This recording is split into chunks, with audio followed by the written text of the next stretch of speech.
हिरण्यकश्यप ने जब ये जान लिया कि मेरे परम विरोधी परम शत्रु भगवान विष्णु का ये भक्त बन गया है, तो मार देने का निश्चय किया।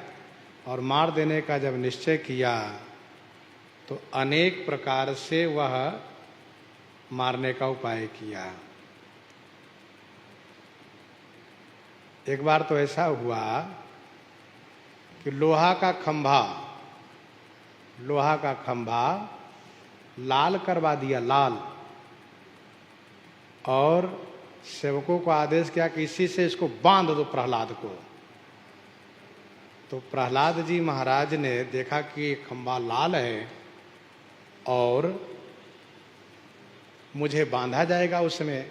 तो चूंकि ये सब में भगवान को देख रहे हैं, तो देखा क्या उस खंभे में एक चींटी चल रही है, बड़े आराम से रेंगती हुई जा रही ऊपर की ओर।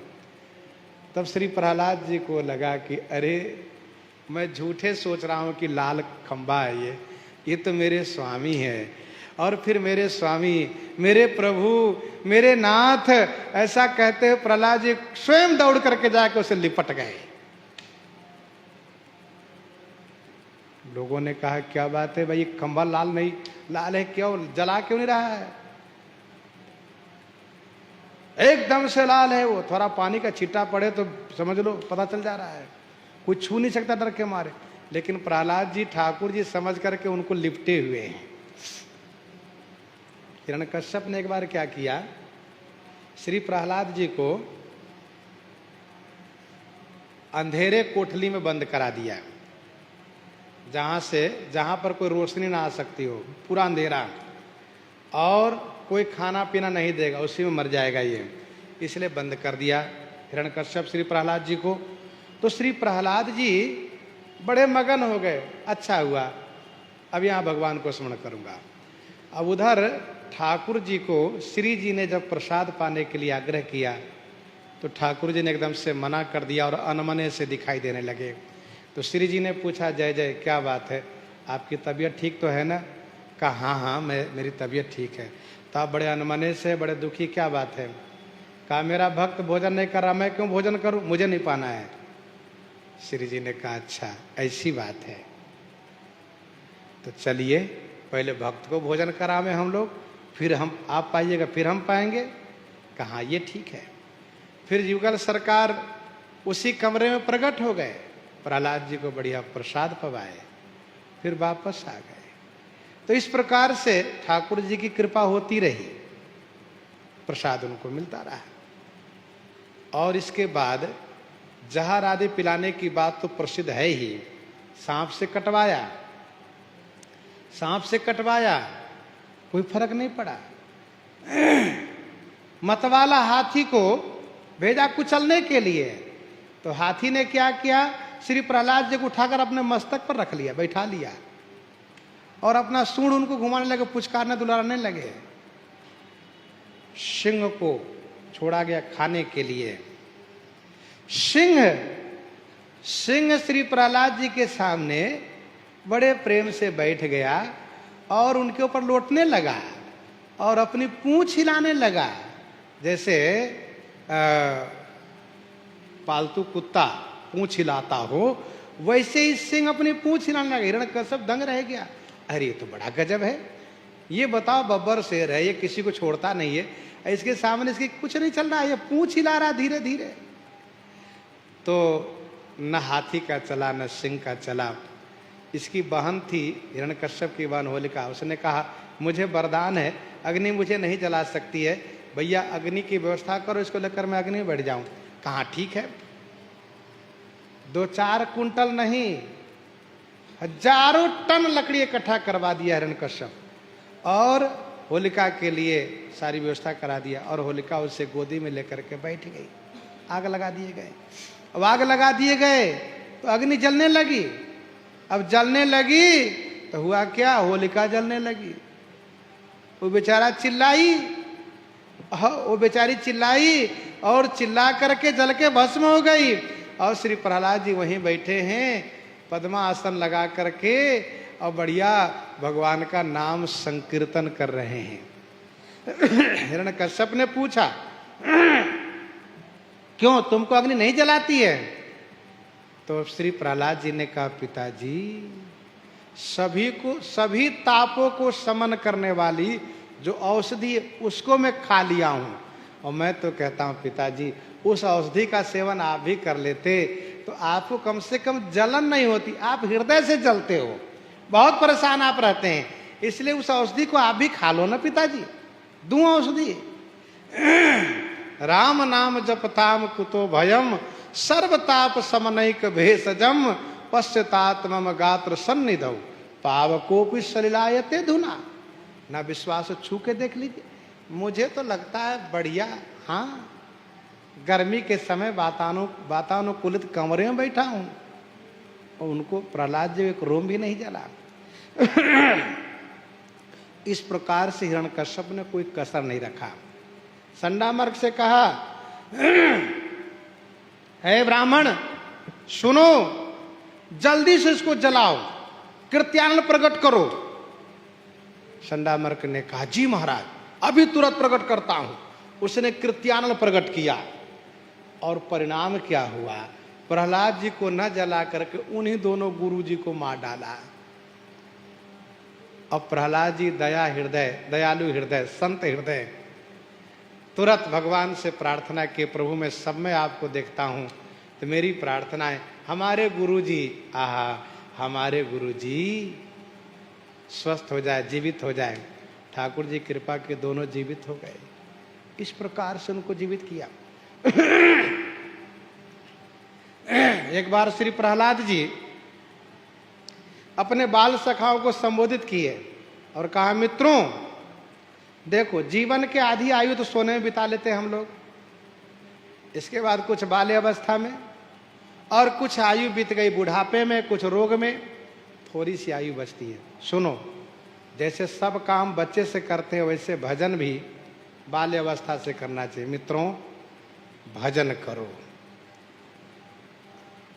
तो सबको बड़ा अच्छा लगा। कहाँ एक दिन एक विद्यार्थी ने कहा, ये बताइए गुरुजी जो पढ़ाते आपको, हमको पढ़ाते हैं, आप ये नई नई बात कहाँ से सीख लेते हैं? तो श्री प्रहलाद जी ने कहा, ये सब हमारे देवर्षि नारद जी की गुरु जी कृपा है। हाँ, गुरु जी पढ़ाते उसी श्लोक को, लेकिन उसको तोड़ मरोड़ के अलग अर्थ करते हैं, जबकि इसका अर्थ ये होता है। जिस बात को मैं समझ रहा हूं। तो बालकों को श्री प्रहलाद जी बड़े अच्छे लगने लगे। एक दिन गुरु जी लोग चले गए कहीं भंडारा खाने गए, तो बाल सखाओं ने कहा, सुनिए आपकी बात हमको अच्छी लगती है, कुछ और सुनाइए। कहा, अच्छा ठीक है। भगवान के उस अचिंत्य रूप का वर्णन किए और कहा, सुनो हम सब थोड़ा ध्यान करें। कहा, ये तो बड़ी अच्छी बात है। तो विद्यालय में बड़ा सा हॉल था, उसके किवाड़ खिड़की सब बंद कर दिए, प्रहलाद जी बंद करवा दिए, और सब के सब बैठ करके जैसे जैसे प्रहलाद जी ने कहा वैसे सब ध्यान में मगन हो गए। आहा, सबको बड़ा आनंद आने लगा, क्योंकि श्री प्रहलाद जी जैसे संत मिल जाए तो फिर क्या कहना है, ध्यान में आनंद तो आएगा ही। अब क्या हुआ, गुरुजी लोग आए, तो गुरुजी ने कहा, भाई आश्रम बड़ा सन्नाटा लग रहा है, क्या बात है? और बच्चे हो आश्रम में और सन्नाटा रहे, बड़े आश्चर्य की बात है। वो बिना उत्पात किए शांत बैठे रहे, ये क्या बात है, कहीं चले गए क्या? तब गुरुजी ने उस हाल में झांक करके देखा, करे तो सब ध्यान मग्न है। तब उनको लगा तो बढ़िया मौका है, हिरण्यकश्यप से कहना चाहिए महाराज से, महाराज आप आरोप लगाते तुमने हमारे बेटे को बिगाड़ा, विद्यार्थी ने हमारे बेटे को बिगाड़ा, आज चल के आप देख लीजिए, आपके बेटे ने सबको बिगाड़ा है, कोई उसको बिगाड़ नहीं सकता। जाकर के हिरण्यकश्यप से कहा, हिरण्यकश्यप ने एक मंत्री को भेजा, जाकर देखो क्या बात है। तो आए, तब तक श्री प्रहलाद जी ने कहा, मित्रों अब हमारी इच्छा हो रही है बढ़िया ध्यान का आनंद ले, थोड़ा कीर्तन हो जाए।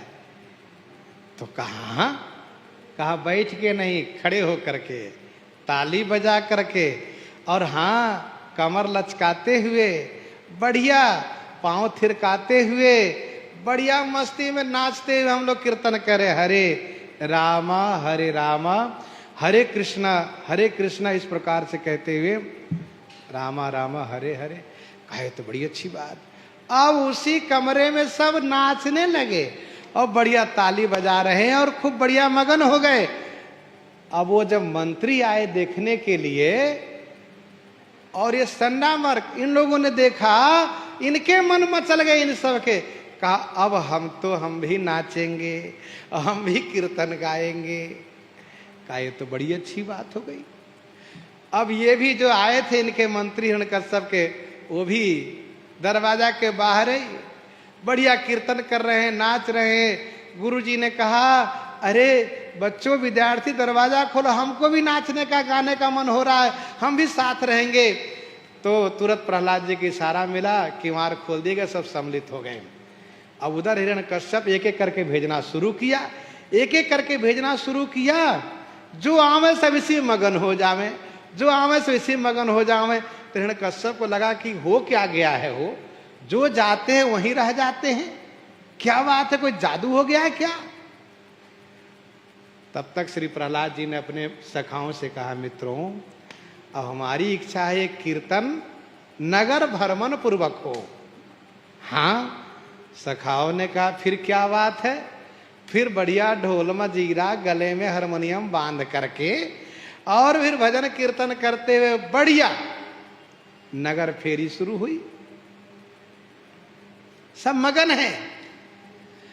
अब जब सब तरह से सब प्रकार से जब सब कीर्तन में मगन है, सब प्रकार सब तरह से, तो हिरण्यकश्यप ने दूर से देखा तो उसके मन भी मचल गया। अरे ये तो बड़ा अच्छा लग रहा है, लेकिन है तो महादुष्ट वो।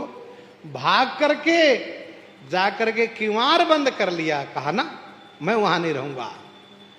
और पूरे नगर में श्री प्रहलाद जी के साथ सबने मस्ती में कीर्तन किया। और इसके बाद जब द्वार पर राजद्वार पर आए तो एकदम से सब मित्र लोग घबरा गए कि बाप रे यहाँ तो गड़बड़ हो जाएगा, ये तो राजकुमार है, इनको तो सब चल जाएगा, लेकिन हम लोग क्या होगा। तो सब घबरा गए। तो श्री प्रहलाद जी ने कहा मित्रों अब आप सब अपने अपने घर जाओ, गुरुकुल में चलो, और अब हम जा रहे हैं अपने घर। कहा ठीक है। प्रहलाद जी गए अपने घर में। फिर इसके बाद पिताजी को प्रणाम किए। हिरण्यकश्यप ने कहा क्यों रे प्रहलाद, अब तुम्हें मैं ही मारूंगा। इस प्रकार से कवितावली में गोस्वामी जी ने स्पष्ट किया, ब्याल कराल महाविष पावक मत्त गयंद के रद तोरे सांसत संग चली डर पे हुते किंग करते करनी मुंह मोरे नेक विषाद नहीं प्रहलाद ही कारण के हरि केवल हो रे कौन की त्रास करे तुलसी जो पे राख राम तो मारे कोरे। हिरण्यकश्यप ने कहा ये बताओ कि तुम्हारे भगवान कहां कहां हैं, देखता हूं कैसे तुम्हारी रक्षा करता है वो। तो श्री प्रहलाद जी ने सहज भाव से कहा पिताजी हमारे भगवान कहां नहीं है, आप में भी है, मुझ में भी है, इन जड़ चेतन सभी वस्तुओं में है, इस तलवार में भी है, इस म्यान में भी है, सब जगह है। तो हिरण्यकश्यप ने गुस्से में आकर के कहा कि ये बताओ कि इस खंभा में भी है। काढ़िबो खड़ग जल बोरिबो सकत जाकी ताही को निहारी चहु और सो अपार है। काटिबो खड़ग, जो खड़ग माने तलवार में काटने का सामर्थ्य है, जल बोरिबो सकती, जल में डुबाने की जो शक्ति है वो सब भगवान के द्वारा दी गई है।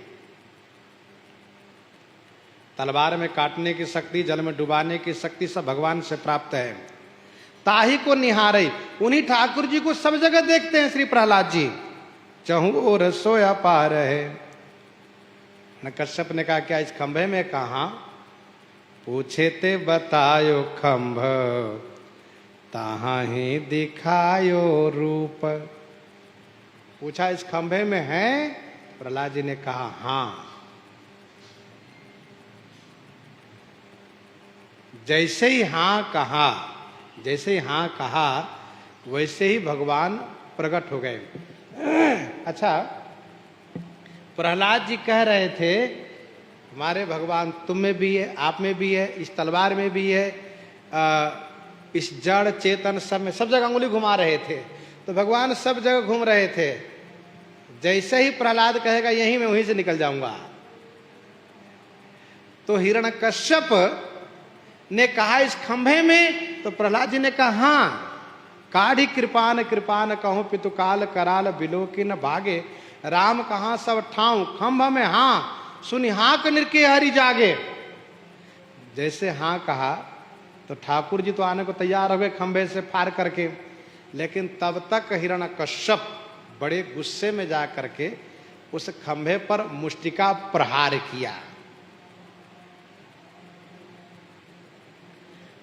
तो ठाकुर जी ने कहा यदि इस हिरण्यकश्यप को विश्वास न होता तो इस खंभे पर मारता क्यों?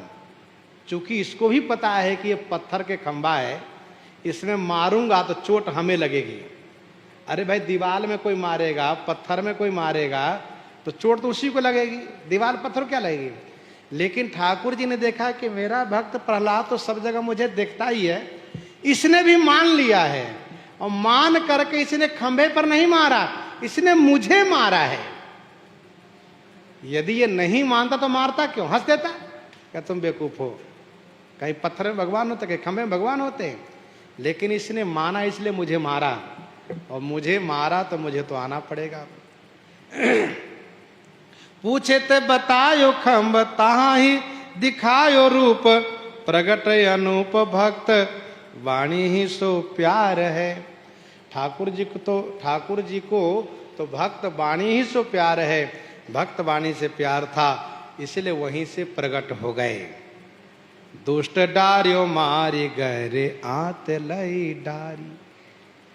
फिर तो ठाकुर जी खूब युद्ध किए, दिन के मध्याह्न काल में प्रकट हुए थे, संध्या काल तक युद्ध किए, और इसके बाद ठाकुर जी ने पकड़ करके घसीट करके और चौखट पर बैठ करके और अपने जंघा पर उसको लिटा लिए, और फिर पूछना शुरू किया कि ये बताओ तुम्हारा वरदान सब पूरा हुआ कि नहीं।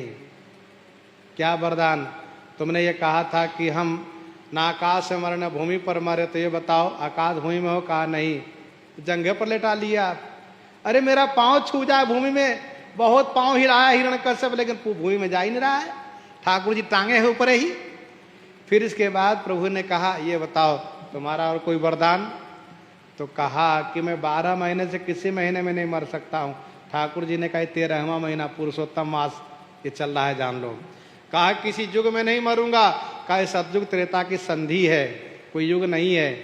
अच्छा, फिर कहा कि मैं ब्रह्मा जी के बनाए में से किसी से नहीं मर सकता। तो भगवान ने कहा मेरी ओर देखो, तुम्हें मैं क्या लगता हूं? कहा ये बताओ कि और कोई वरदान? कहा फिर भी मैं किसी अस्त्र शस्त्र सूखे गीले से नहीं मर सकता। भगवान ने कहा देखो मेरे पास कोई अस्त्र शस्त्र है? कहा नहीं। ये नाखून देख रहा हो, ये सूखा नहीं है क्योंकि बढ़ता है, और गीला भी नहीं है क्योंकि काटने पर कष्ट नहीं होता है। और इस प्रकार से जो जो उसके वरदान थे सब पूरा करते हुए भगवान अपना नाखून उसके पेट में धंसा करके आंत खींच लिए। और खींच करके एक संत ने कहा कि आंत क्यों खींच लिए? तो इसलिए खींच लिए कि हो सकता है इसकी आंत में प्रहलाद जैसे भक्त का कोई बीज पड़ा हो, इसलिए। लेकिन भगवान नरसिंह रूप में है, बड़े नाराज हैं, बड़े गुस्से में हैं, इसलिए दुष्ट डारियो मारी आंत लई डारी। गड़े आंत लई डारी, गले में आंत को डाल लिए। तव क्रोध को न पार कहा कियो यो विचार है। भगवान कितना क्रोध कर सकते हैं, कितना क्रोध कर सकते हैं, ये केवल नरसिंह अवतार में ही प्रकट हुआ है। इतना अधिक क्रोध कर सकते हैं, बताओ। पेट चीर दिए, आंत गले में डाल लिए, सिंहासन पर बैठ गए, और ब्रह्मादि देवता हाथ जोड़े स्तुति कर रहे हैं, तब भी उनका क्रोध शांत नहीं हो रहा है। लक्ष्मी जी जब हाथ जोड़ करके प्रार्थना करने लगी, उन पर भी गुस्सा कर गए, उनको भी डांट दिए। लक्ष्मी जी भाग खड़ी हुई, कहा कि मुझे मालूम नहीं था, बड़ा क्रोध करते, मैं तो इनको गले में माला नहीं पहनाती, इनके साथ विवाह नहीं करती, मैं बहुत क्रोधी हैं। और ब्रह्मादि देवता भी घबरा गए, किसी की बुद्धि काम नहीं कर रही, अब क्या होगा। तब सबके मन में विचार आया कि इनके क्रोध को शांत करने के एक ही उपाय है, प्रहलाद जी।